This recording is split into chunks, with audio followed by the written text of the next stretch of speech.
Joining us now is Corey Lewandowski. He's the co-author of the great book on Let Trump Be Trump. I think that's the title of the book, isn't it? It is. Thank heavens for that. Yeah, right, OK. I might have got that wrong, Corey. You got it right. What's this about?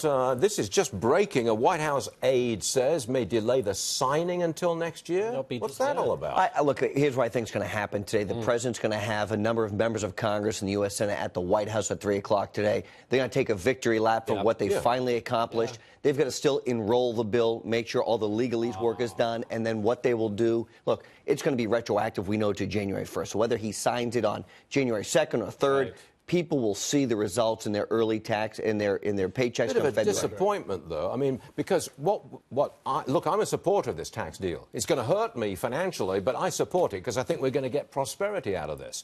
But there's that's not going down very well if you get the deal signed, not signed, but it's gone through Congress today, and you don't sign it until next year. That's a disappointment. Well, look, I think you have to remember how much work has gone into this piece of legislation to make sure it's done right. We saw a procedural issue with the House. They had to vote on it twice now. And I'm sure the administration and the members of Congress don't want to have any mistakes. They want to get it done right so the American people can benefit. OK, I'm going to chuck some red meat in your direction. Please. OK, just hold on for a second. The Democrats do not like this bill. Here is Senate Minority Leader Chuck Schumer. Roll it. This tax bill will be an anchor around the ankles of every Republican. If they haven't learned it yet, they're going to learn it next November. Republicans will rue the day they pass this bill, and the American people will never let them forget it. Republicans will rue the day they pass this bill. The American people will never let them forget it. Corey Lewandowski. Well, I hope the American people never forget when they get more money in their checking account and their savings accounts every week, because that's what Donald Trump is now delivering. And what Chuck Schumer doesn't want to admit to is 2.2 million new jobs. Lowest unemployment in the African-American community, lowest unemployment in the Hispanic community ever measured, right? Real wage growth. What Donald Trump is doing, 5,000 points in the market, right? Almost $6 trillion in value in the last year.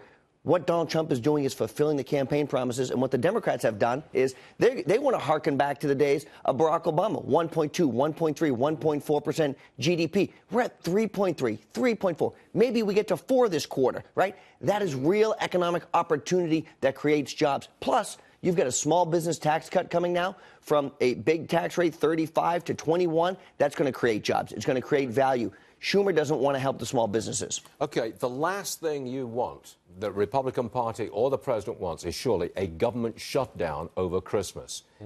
Are you going to avoid a government shutdown? Look, it has to be avoided. You know why? Because this is a political football that Republicans cannot win on. You need to keep the government open. There's a way to do this, but you have to have spending controls. Yes, but to make sure you don't shut down the government, you're probably going to have some help from the Democrats, and they're not. They don't want to give it to you. Look, you have to remember, there are 10 members in the Democratic Party that are up for re-election that are in states that Donald Trump won last cycle.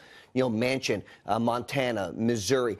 These members have to go back and run. If they think shutting down the government's going to help them in their re-election campaign, they're sorely mistaken. You got to target them, those 10 Democrats from Look, I think Florida, Montana, the Dakotas, Missouri, right? These are places, West Virginia, these are places where Donald Trump does very, very well. And those incumbent Democrats need to go back to their constituents and make the argument why they should be reelected when they've been an obstacle to this agenda. Why did they vote no?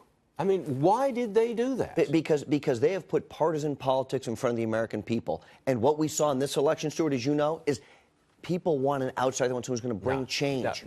I think you're wrong, actually. Far be it from me to say that Corey Lewandowski is wrong, but you're wrong. It happened once. Maybe not today, but that's okay. Look, the Democrats would primary these senators. If they'd have said yes, they would be primaried in those states next year. That was the threat that was held over. It's possible, but look, it's very hard to beat an incumbent Democrat in a primary, and they have a much more difficult general election campaign in a state like Missouri or Florida, where you have good conservative candidates who are trying to support the Trump agenda, and that agenda is more money in your paycheck every week starting in February. All right, Lewandowski, upbeat and positive. Always. For a change. Hey, I try. Look, I'm selling a great book. I'm happy about everything. The economy's going forward. We love it. Every extra copy that's sold through this program is commissionable to the bank. BarnesandNoble.com. That's where you got to go. Amazon still can't stock it. It's the hottest book in the country, and Amazon can't stock it.